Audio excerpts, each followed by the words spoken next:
So again, welcome to Stats 1. This is lecture 10, week 10.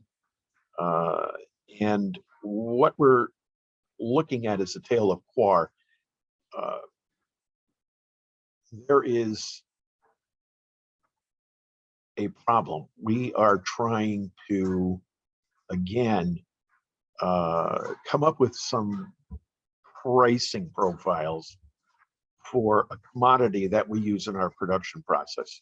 And we're actually going to have to sign with some vendors to procure this information. And in procuring this information, we're going to have to figure out prices. We have identified 12 vendors, and while we could call them up and ask them what's going on, we might only have a chance to call them up once and ask, what is the minimum price, what's the maximum price of this stuff. We know it comes from Indonesia, we know it comes from Sri Lanka and several other places, but we're just going to focus on Sri Lanka and Indonesia. Okay, that's what we had decided to do. We have to write a contract in any case, so we should do so in as principled a manner as we possibly can. So we've come up with an analytical approach. We've come up with a bunch of questions we're going to ask, and we're in the middle of doing that right now. We have basic data, and here are some thoughts about that data. We're going to focus right now on Indonesia. We have a minimum and maximum US dollars per metric ton.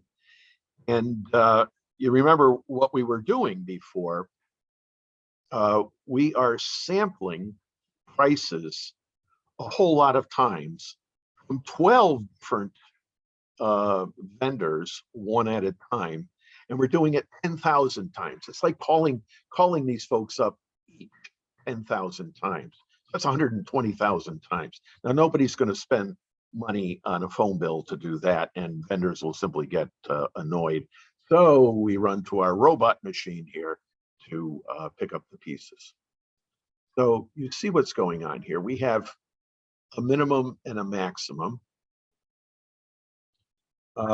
This is what is called uniform distribution.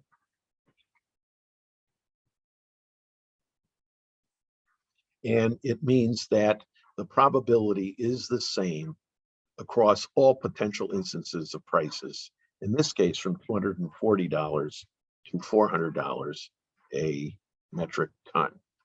So the probability that any one of these occurs is like, and here it is, it's calculated for us right here. 62.5 basis points. Well, basis points is 100th of a percentage. 0.625%, really low probability at any given instant.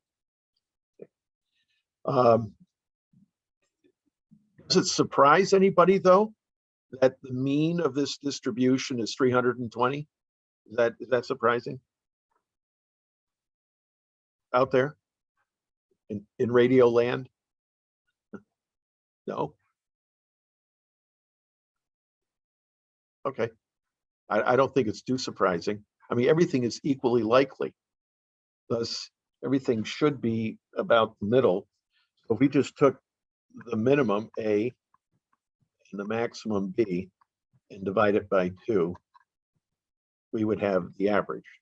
And we'll call this a population average because it's 10,000 times drawn from a known distribution, the uniform distribution. Now, this is also the least informative distribution that we have.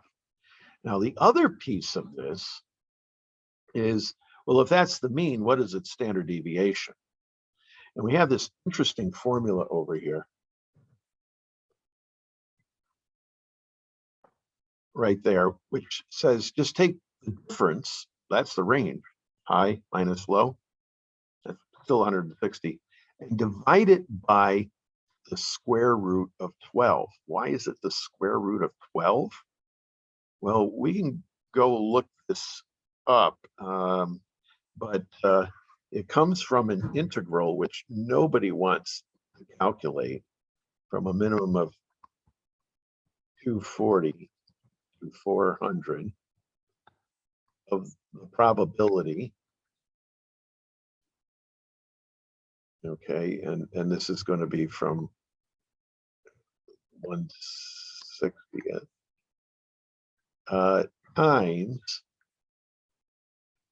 prices as they deviate from 320 squared.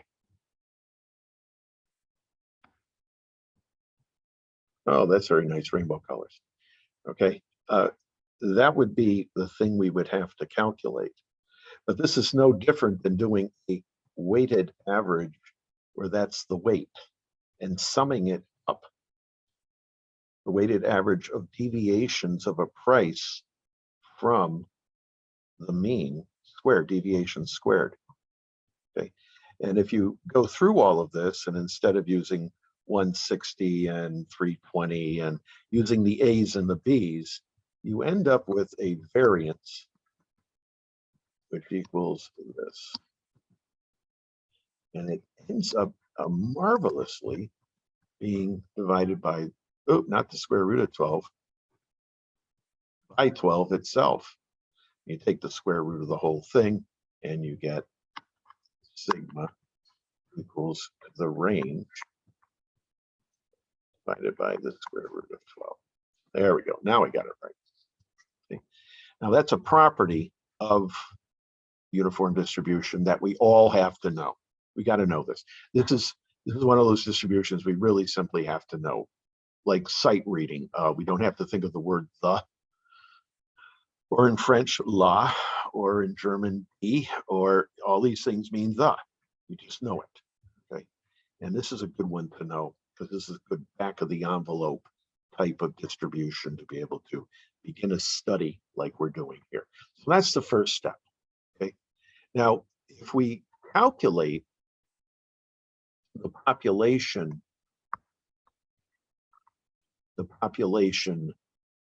standard deviation, we end up at $47 US dollars per metric ton. My typical what if you walked into a room and they told you, okay, take all of your electronics off, your watch, is there electronic, take that off.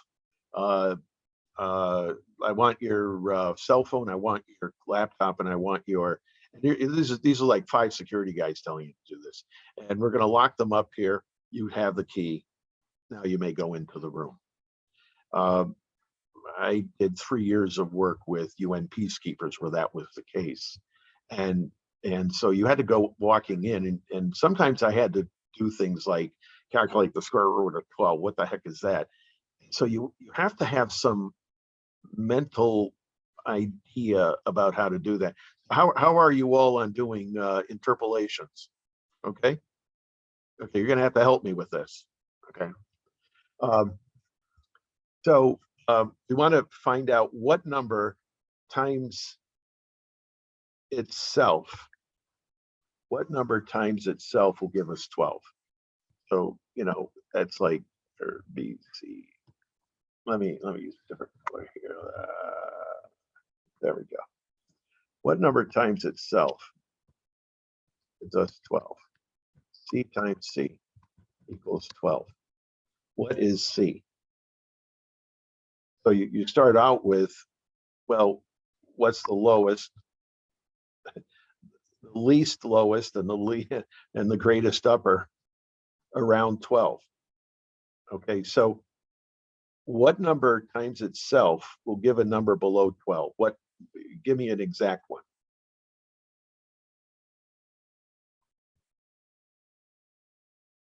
How about 3? Yes? Yes. Yes, okay. 3 times 3 gives us what? 9. Yeah. And on the upper end, so 3, well, let's do 4. 4 times 4 gives us what?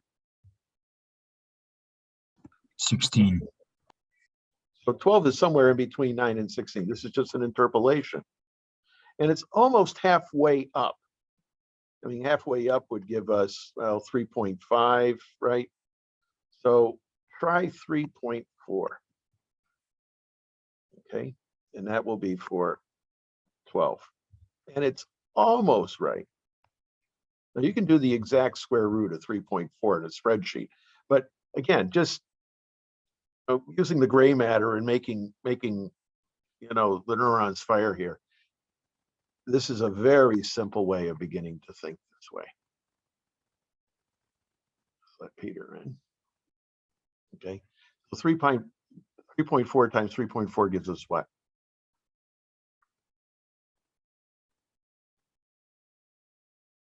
11.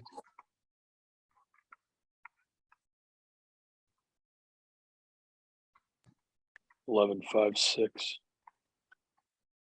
Close enough. How about 3.45 times 3.45?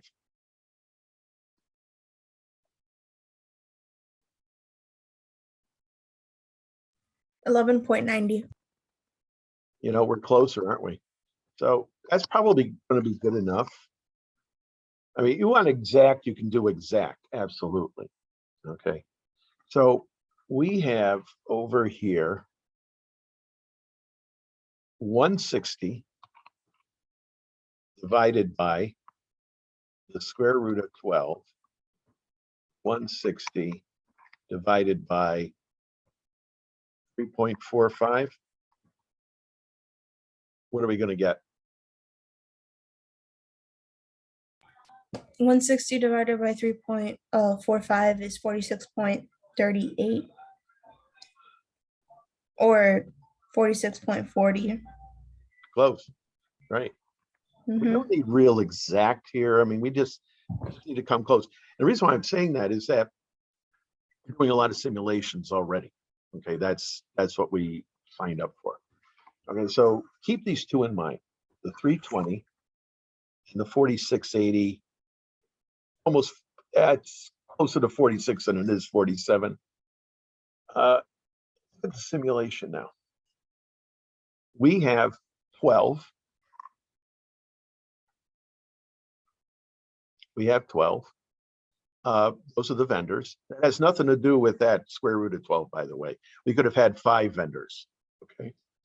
And it turns out that we have a sample of 12. Even though we have 10,000 runs.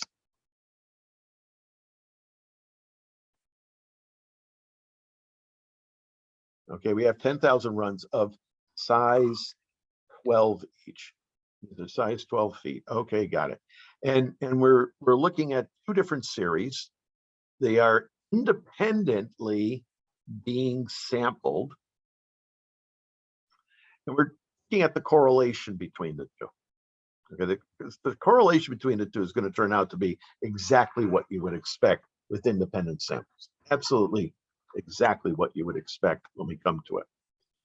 We use ran between to get these samples. You have Indo, min, Indo, max. We calculate a mean for each one of these samples, a standard deviation for each one of these samples, sometimes big, sometimes small. The same with Sri Lanka and the correlation. Okay. Well, first of all, what do you think is going to be the correlation between these independently and identically, nearly identically, sampled? What do you think the correlation is going to be? Think there's going to be any correlation at all? Well, this time it was 24. Look at over here. Some here, some there, negative, positive, negative. Quite a few different ones, right? Okay, so whatever you think it's going to be, write it on a piece of paper, put it aside. We will come back to it. So that's what we did. We did this 10,000 times, and then we came over here, and if we wanted to look at the mean, we could calculate it. Now notice, I'll come back to how I did this, but right now I just want to get through all the different pieces of what we did. Okay, we calculated mins, maxes, mean, standard deviations. We have the Tukey fence here, all nicely with all the nice documentation on the side. Mean standard deviation, the mean absolute deviation, similar to the standard deviation. Instead of squaring deviations, we use the absolute value, remember? Yeah, okay. And skewness. Skewness tells us left skew, right skew, positive skew, negative skew. Okay. And looks like these skews for these means, 10,000 means of draws of Indonesian prices, 12 at a time. Okay. Gives us a kurtosis that's pretty close to 3. And 3 means that we have not very thick tails, and a skewness of 0.01 means they don't look either of these. They look like that, very symmetric. We also see symmetry here. The mean is approximately equal to the median. Oh, look, what is it? 320. 320. The means are, and the median are almost the same, except for a little bit, a little bit off from the population mean. Remarkable.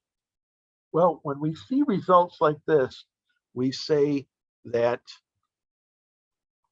the distribution of the means is unbiased.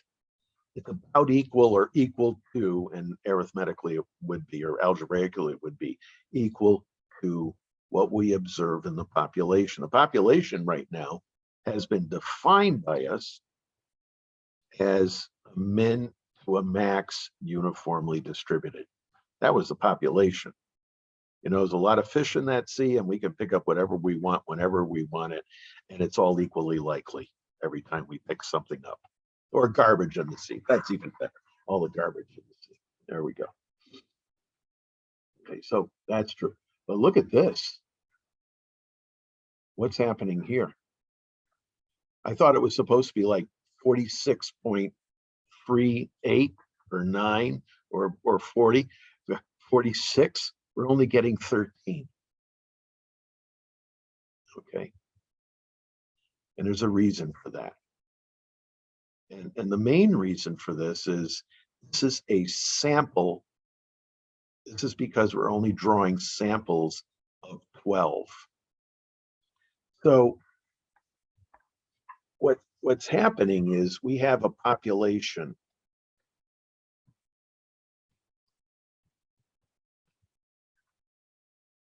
of 46 plus standard deviation. Okay, that's in the population. We should be able to see $46 per metric ton movement back and forth in the prices. Oh, well, what are we doing with the prices? We're sampling 12. Some of them look like this.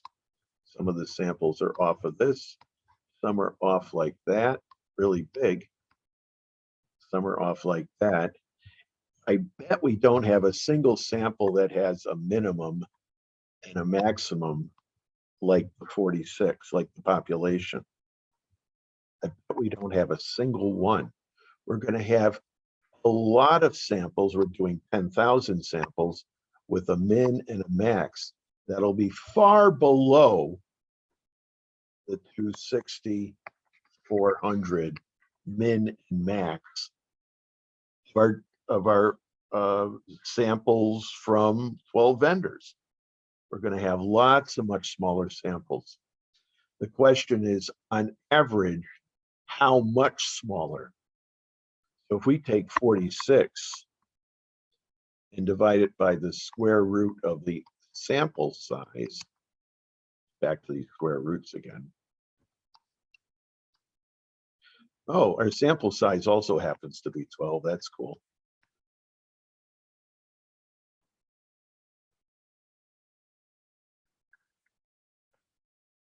what is it? 3.45, Brendan? Yeah, I think it was. What are you coming up with?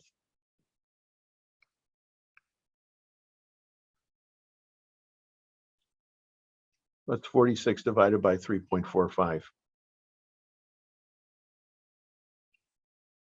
Coming out to 13 point- 13, 3 repeating. Yeah, 13 point 3 repeating. 3? Yes. There we go. 3 repeating. What do we come up with over here? In this particular lot, yeah, we gave 13.57. Okay, you see it's in the ballpark. Sampling error. So the standard deviation is apparently, and you can do this a bunch of times to get the average idea of this sampled standard deviation, this sampling behavior. What it does is shrinks the distributions. That's all. It shrinks it because we're only taking 12 at a time. A lot of those 12s are going to be marching closer to the 320 as opposed to far away. That's just the way it's going to be working. Now, if that's the case, we now have, we're now going to come up with a real simple way of talking about this distribution. But this is an important point. The population of 46, 47 gets shrunk when you start taking small samples from it, even 10,000 of them. It shrinks it down by a factor of 1 over 3.45 in this particular case. Okay, and it shrinks it down to 13 plus. Okay, so that's big news here. That's something we're going to be calling the standard deviation of the sampled means. X bar is the means. So this will be the standard deviation of the means, as we've been doing here, different from the standard deviation of all of the potential prices. And we did a lot of them. We did 10,000 of them. Okay. 10,000 times 12, actually. So 10,000 times, we did 120,000 prices. It's a lot of prices. Okay, so that was a big thing to come up with. And this is going to allow us to make a massive simplification in some of our calculations. Okay, we're going to hold off on that one. So wasn't that fun? I think that was great fun. Now notice up here what I have. This is the calculation sheet for mean indo. And you see this index, variables, match, something from quar results comes in, matching it with what row in description.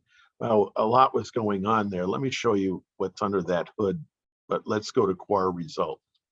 Any questions before I move on?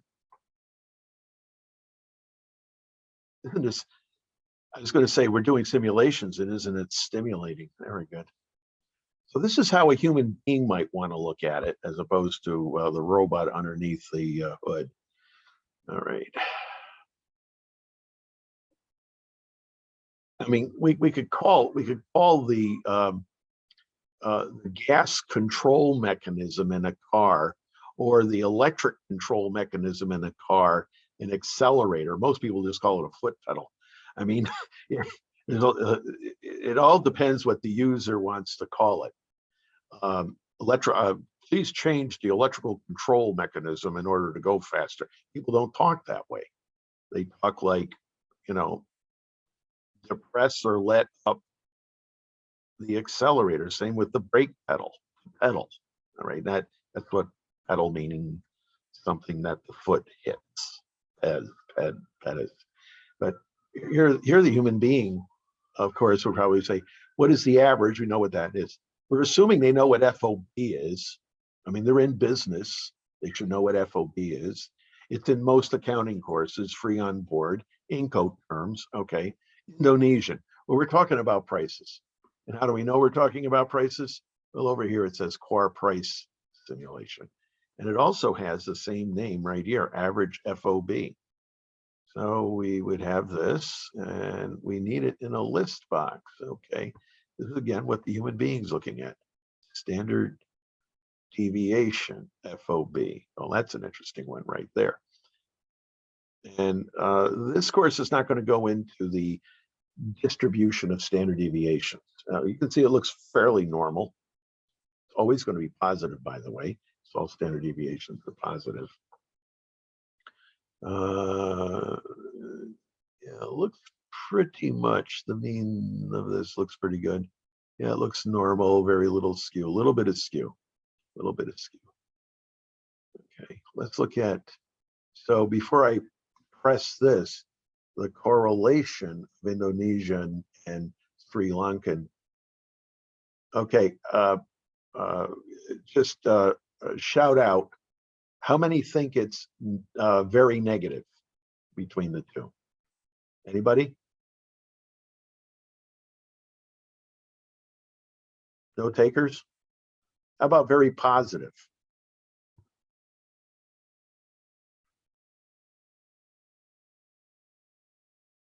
No takers again. Okay, it must be 0. I have 0 on my piece of paper. What do you think? You think 0 is a good bet? Yes. Yeah, okay. And the reason for it being 0, anybody want to proffer a plea deal here? Any good reasons? Remember our sampling. What do we do with the sampling? Didn't we take independent samples? Oh, by the way, with replacement. We've been doing that throughout the entire set of these lectures every single week in this course. Independent samples. One is as likely as another. That doesn't sound like correlation to me. I think 0 is probably, whoever said 0, you got it. Okay. Then send in your email for that one. There we go. Get a prize. So look at this. Yeah, near 0. That it isn't 0 is probably reflecting a little bit of difference between Sri Lankan high and low versus Indonesian high and low. There's a little bit of a discrepancy. Okay. But we're sampling independently with replacement. You should expect a 0 correlation. Okay. And that's here more only for illustration. If we thought there was a relationship between the two, we should have done a little bit better than say it was noise. Yeah, in our sampling, we should have done that. Okay. Notice it's normally distributed, no skewness. 50th percentile is about the same as the mean. Okay, the fence, though, is kind of interesting. The fence a little bit, differential there. A little bit more on this side to the left than to the right. Okay. And 65 and 88 are different enough for me to say, there's a little bit of pattern in there, even though and that's the difference between min and max, between the two countries. There is a little bit of a pattern in there. It's coming out through the noise. Filter it. Let's see if we can find it. That's what people would do. Okay. So how do we make this? Well, we did the following. I did the following. And you can do the same. In setups,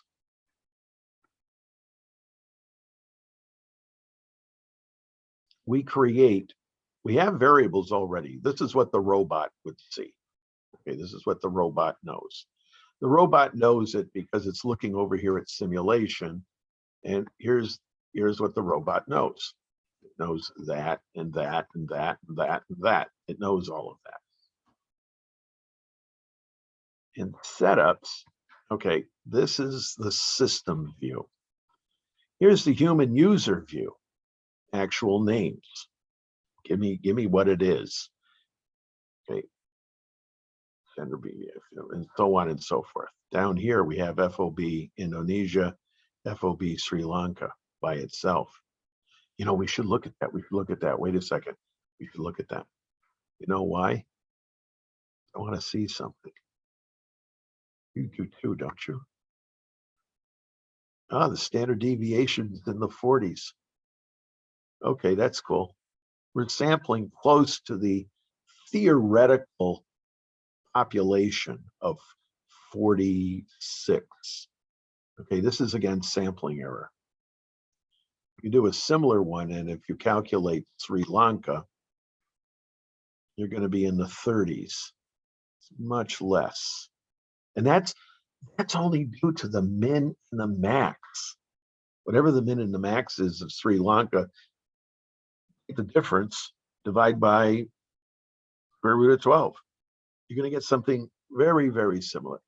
38 in this case.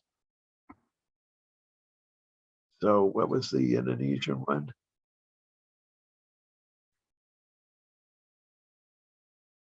FOB Indonesia. There we go. And we only have a count of 12. Or this is actually only looking at one. So this is not even a population. So everything I just said, forget about it. This is, what is this looking up?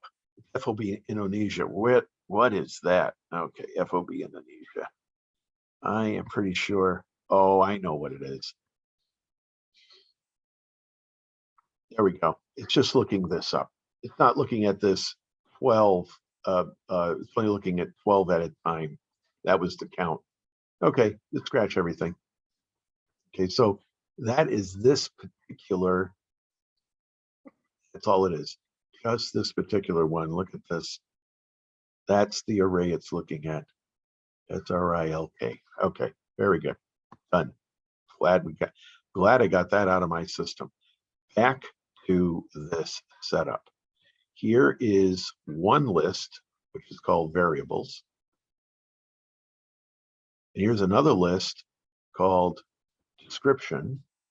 And we can create a third list saying, what is the source of any of these? And I'm just going to put down for our purposes the international coconut community and the source there. So we're going to call this source. And you'll see what I'm going to do with it in a moment. So we have up here core price simulation. Now, originally, I think it was EDA. This took its cue from EDA, and in EDA, in this case, it has Indo. Okay, Indo. All right, and we don't want that. We need it. We want it coming from here. Indo means FOB Indonesia. Okay, look at this one. Mean Indo will mean average FOB Indonesia. We want that in here in our title, not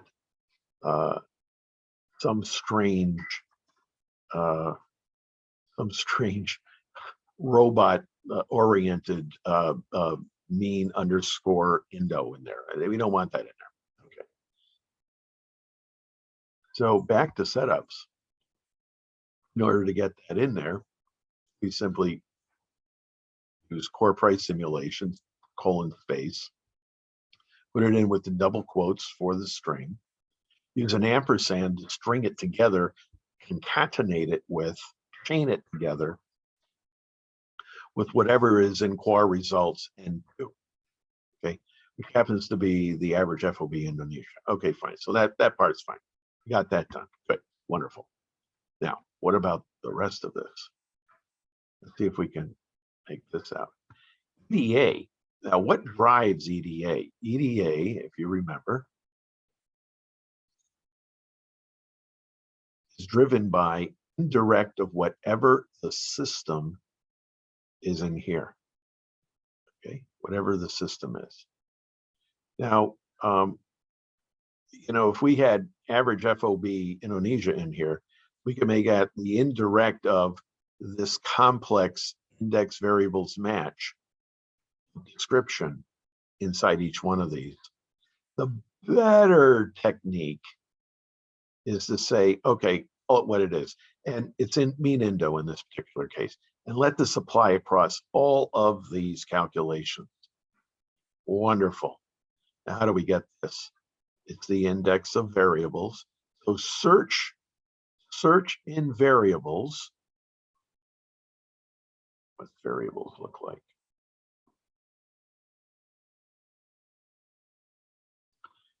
Search in this list, okay, for the row number of what's on quar results. Well, what's on quar results is in row 1 in this particular case. So what's in row 1 in variables? Oh, it's mean Indo. That's what the index match is doing again. Another use of index and match. And we want an exact 0. We want an exact match for this. So this will come back. Index variables. Variables go to row 1 in this particular case. Okay, and that ends up being this. And now the indirect works correctly because the robot in the back, the golem in the back, knows, the program in the back knows that if there is a array called mean underscore Indo, and there is, then fire it up and apply min to it, to that array. Find the min of that great big long 10,000 strong array. Okay, and it does it. So there's a couple of things that need to be done there. I will deposit this, and you will be able to see it. We're still at a count of 10,000 because we have 10,000 in there. Okay. So we now have a way to begin to investigate this. The next thing we're going to want to do is, let me show where we're going to go next in the next round of this. We have a calculation for that number. We take the population of 47, 46, 47, divided by the square root of 12, the number of vendors, the sample size, all those little samples that we took. We can use that directly. So that's one method. And say, how many standard deviations above and below the mean? Well, the mean is going to be unbiased. It's always going to be here. But we can go down, in this case, it'll be 292.7 and up to 345 point so on, with a 2.5% in this tail, 2.5 in this tail, 95 in the middle. And anything in the tail low, we can say, according to our theory of prices that we used in our scope, the price is so low, we should investigate the quality of the commodity. And in this case, the price is so high, maybe they're gouging us. Okay, we might write something in between those two numbers. Probably around like 310 or 320 might be our number for this. Okay, so we might think of it that way, but we take whatever, in this case is 320, and subtract so many standard deviations. That's what Z will be calculating, and we'll be able to use norm dist to calculate this number. How many standard deviations is a 2.5% tail below the mean? It ends up, it's going to be 1.96. And how many standard deviations above? Well, symmetric. If it's minus below 196, it's going to be a positive 196. So that'll be on the next round. We could get these numbers almost as easily by simply looking at percentile.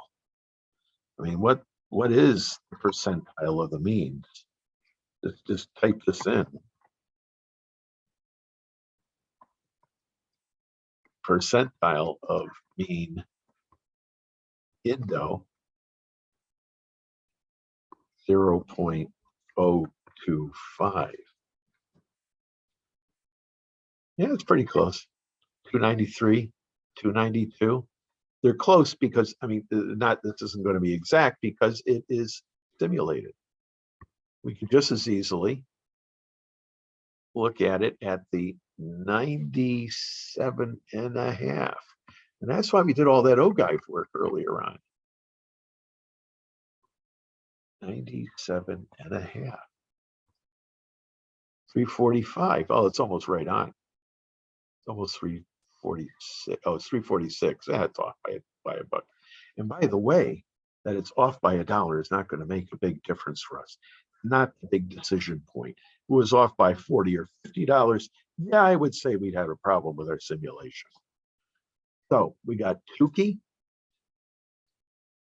We can do it by using percentile simulation, or we could use the fact that this whole thing is normal curve stuff.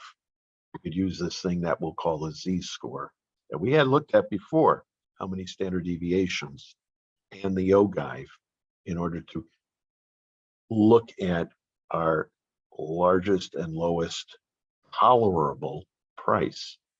We can also build into this model, and we'll do that in the next round, different levels of tolerance. 2.5. How about 5%? How about 1%? How about 0.5% in the tail? Okay, so we can build different levels of tolerance into this analysis as well. A lot of different ways. There will be a fifth way called